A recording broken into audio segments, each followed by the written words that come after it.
The opinion polls look great for Democratic challenger Joe Biden. He has been leading on the national front for the past few weeks and even in the battleground states. But do these numbers give us any clarity on who is actually likely to win? Also, how effective has the final presidential debate been? Hello and a very warm welcome to WION-VOA Co-Production, our weekly special on US election. I'm Akanksha Swaroop. Now, in 2016, the opinion polls had favored Hillary Clinton, but Donald Trump won the election. Is there any lesson to learn from 2016 opinion polls? Should Americans trust polling data showing Democratic presidential candidate Joe Biden leading President Donald Trump ahead of the November 3rd election? VOA's Elizabeth Lee finds out. President Donald Trump continues to rally supporters in battleground states like Arizona and Pennsylvania. We have to show them, the Democrats, a thundering defeat on November 3rd.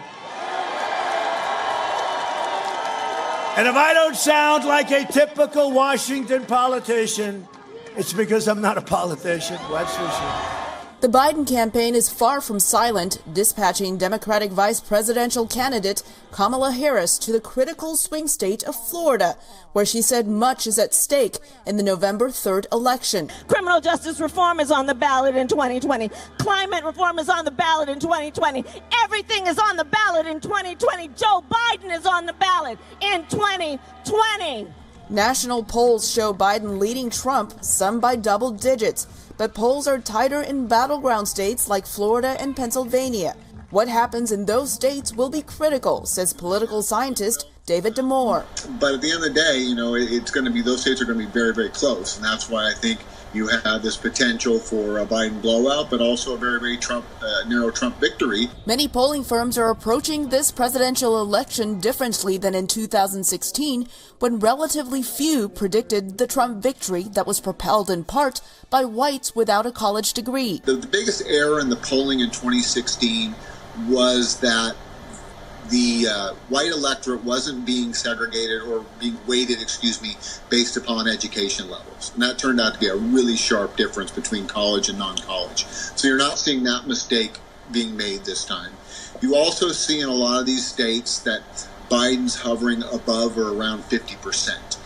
Clinton never hit those 50% marks. There are also fewer undecided voters this time around, giving pollsters more confidence in their data. Under my leadership, prosperity will surge. The economy is probably his strongest substantive issue, in the sense as he can make that argument. There is so much on the ballot in 2020. While Trump touts America's pre-pandemic economy and promises a swift rebound, Democrats continue to hammer Trump's job performance overall, as both campaigns urge supporters to vote. Elizabeth Lee, VOA News.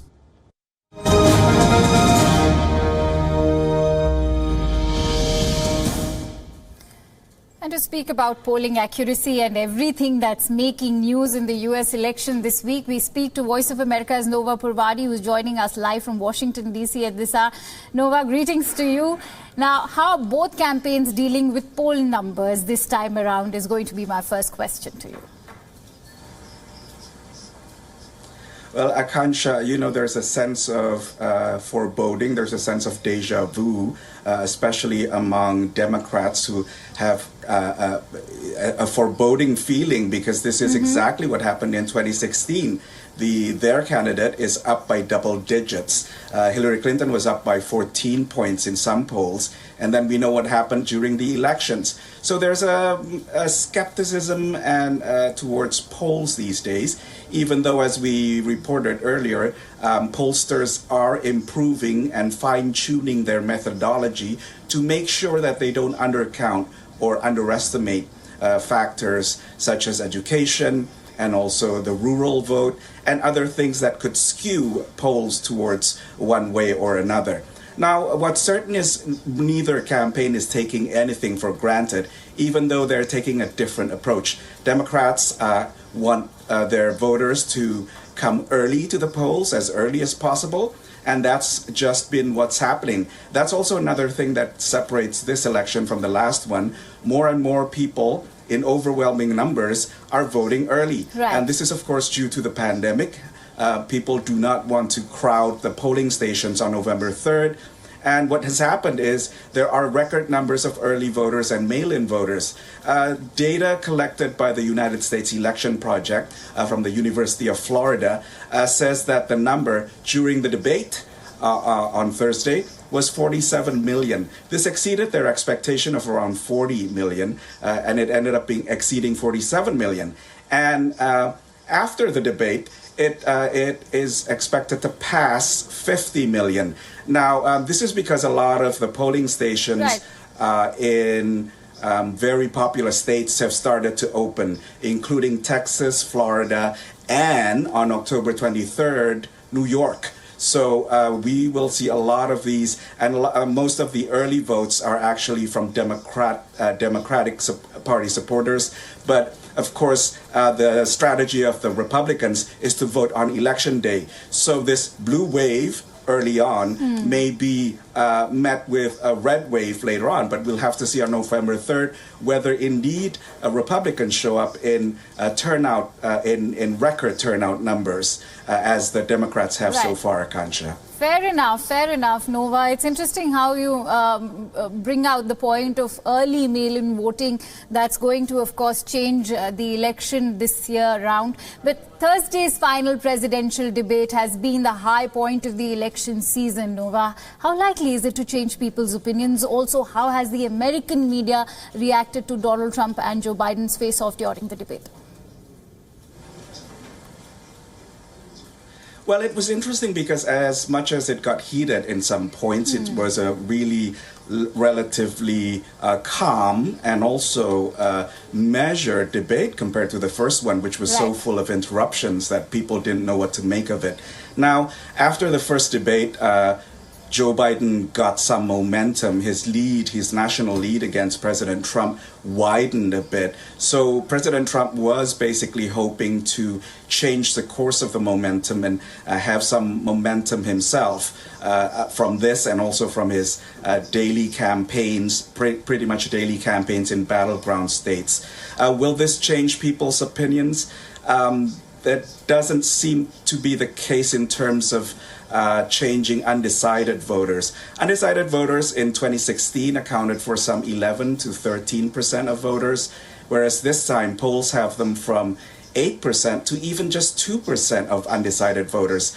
And the early voting numbers that we mentioned, for 50 million early voters, that's a significant chunk of the total voting population. In 2016, the total number of voters was 130 million voters. Now, Michael McDonald of the United States Election Project thinks that this year it could reach 150 million voters, which means it could reach a participation rate, a turnout rate of 65%. That doesn't sound like much, compared to the Indian elections, which for the past 2 election cycles have been 67%. But in the U.S., that's a pretty significant turnout. Turnout has never breached more than, too much over 50%. The last 2 elections were 55% turnout, and the election before that, 58%. You have to go back to 1908 for an election with a turnout of 65% in the U.S. So many people have made their minds up, and we don't know whether the debates are going to put a dent on either candidate, especially because there doesn't seem to be any major gaffes from each candidate, aside from home runs to borrow a baseball phrase. Aside from home runs, you also have to watch out for gaffes or missteps during the debate, and none of that has happened.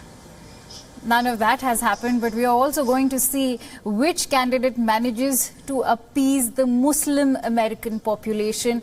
We are going to be talking a lot more about the debate with Nova, but for now, let's also briefly focus on the Muslim American population, which make up about 1% of the overall U.S. population. But they have an exceptionally large influence in the key battleground state of Michigan, a state that Trump narrowly won in 2016. In 2020, Michigan's 270,000 registered Muslim voters can potentially swing the outcome of this year's presidential race. But their preferences are just as diverse as their community. VOA's Kane Faribaw gives you an insight. For Michigan voter Dr. Mahmoud Al-Hadidi, there is one issue above all others on his mind when he casts a ballot in the November election: respect. The Muslim community would like to be acknowledged as part of this great American nation and not as an alien culture to this nation. The Muslim community would like to be treated with respect. In 2016, the emergency room physician supported Democrat Hillary Clinton for president. He also supported Democrat Gretchen Whitmer in her successful run for Michigan's governorship in 2018. But this time around, he isn't sure if he'll support former Vice President Joe Biden or Republican President Donald Trump. I would like some of my concerns addressed before I make up my mind. You've got to tell people something to excite them to go out and vote. Just because Biden is not Trump is not a good reason for me to go out and vote. Osama Siblani is the publisher of the Arab American News, a website and newspaper popular with Michigan's large Arab and Muslim American community. But there is like 50-60% of our community are not excited by the Biden-Harris campaign. They're disgusted with the Trump campaign. Siblani says many in the community are outraged over the Trump administration's ban on travelers from some countries with majority Muslim populations, a ban Biden pledges to remove. But he said there is also recognition and support for Trump's efforts to secure peace and reduce U.S. troop levels in the Middle East. Even though with whatever Trump, being characterized, we would like to have a conversation with the Trump administration. I believe that there are some issues that we're very interested in. I think that him not being a very hawkish on war in the region, that's very important to us. He has support, but it's not substantial. It's not that people are deciding between Joe Biden and Donald Trump. Oftentimes it's between Joe Biden and not voting. Dr. Abdul El Sayed is an epidemiologist who ran against Whitmer for the Democratic nomination for Michigan governor in 2018. Today, he is chair of the Political Action Committee, Southpaw, Michigan. But the point that I'll always make to the community is that, you are voting for your own political power, right? As the proportion of Arab Americans voting and Muslim Americans voting in elections grows, it forces politicians to pay attention, because if they want those votes, that can mean the difference between victory and defeat. Kane Fairbaugh, VOA News, Dearborn, Michigan.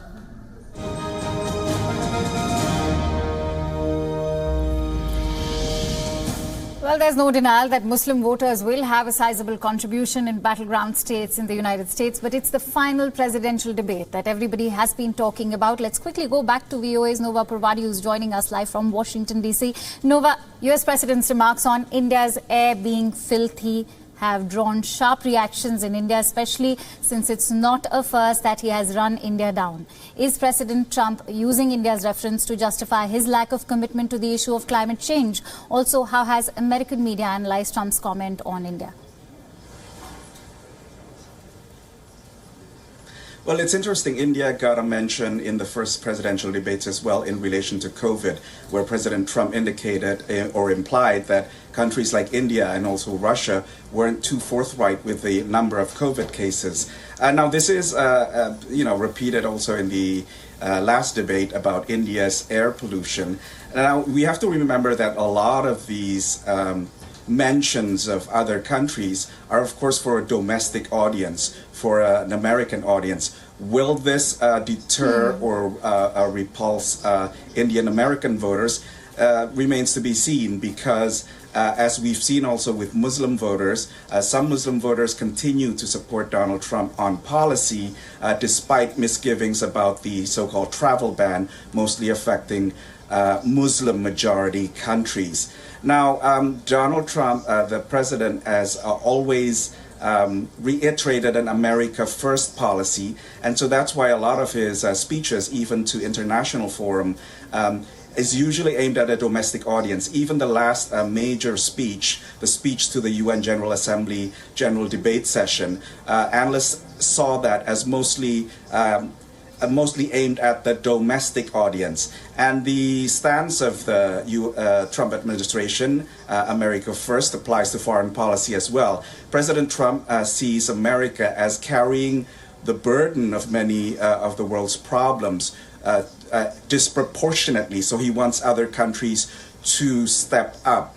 This is the case with pollution, where he thinks that regulation domestically is bad for business and hampering business. So he wants China, India, Russia, other countries to do more. And one other thing that he mentioned was NATO, and this is not only in matters of the environment and also coronavirus that he blames on China, but in places like NATO, U.S. allies are being asked to contribute more to defense, and he's been very adamant about that, sometimes being more critical of allies than he is of adversarial countries like Russia. Now, on climate change, we of course know that the Trump administration pulled the U.S. out of the Paris Climate Accords, and he himself has had reservations about whether climate change is man-made. But a majority of Americans do feel climate change is an issue, and in this regard, President Trump is somewhat out of step with members of his own party. A recent Pew Research Center poll says that 2/3 of Americans feel that more needs to be done to tackle climate change. A majority of Republicans believe so as well, members of President Trump's party. But an overwhelming number of Democrats believe that climate change is a major issue and more needs to be done. There's just differences in approach of what should be done. For instance, Republicans are vehemently opposed to carbon taxing and other measures that could hamper business, Akansha. Right, perhaps, and his tone could have been a little less denigrating towards India, considering it was Prime Minister Modi who was part of that Howdy Modi event in Houston, which was used to woo the Indian American voter. Having said that, let's talk about foreign policy and how it featured during the final debate. Be it the issue of China, Russia or North Korea, foreign policy featured for the first time during the final presidential debate. How effective was the debate in addressing the current US foreign policy challenges? Yes, it's very interesting that the first debate hardly mentioned foreign policy, outside of coronavirus policy. And the third and final, or rather second and final debate ended up talking a lot about national security, which of course touched upon many foreign policy issues. Now, foreign policy is usually not a top priority for American voters. In an election year, which is not wartime, or during the threat of international terrorism, foreign policy is not a major issue usually for most voters. The difference, there are some places in which foreign policy dictates the outcome of the election. One of them is in Florida, a must-win state for either candidate. And there's a significant Latin American population, there's a significant Cuban American population, and they are against socialism. So you will see President Trump, Vice President Pence, and Republicans running against Democrats, basically calling their opponents socialists. And that is such a dirty word for Cubans who fled socialist Cuba, communist Cuba. And so in these places, foreign policy matters, but in most places, foreign policy sort of takes a back seat. Now, of course, even despite that, China is always mentioned.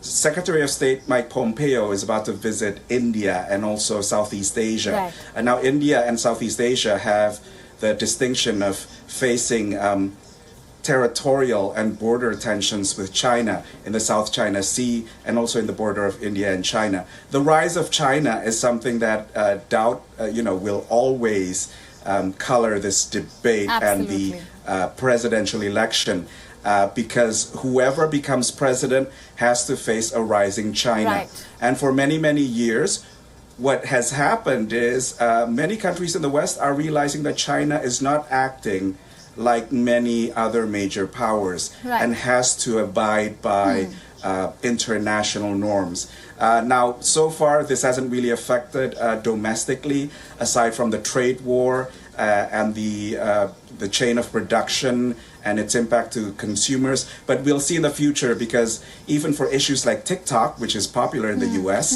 and has repeatedly been under the threat of being being banned like it is in India, that is also something that could hit domestically as well.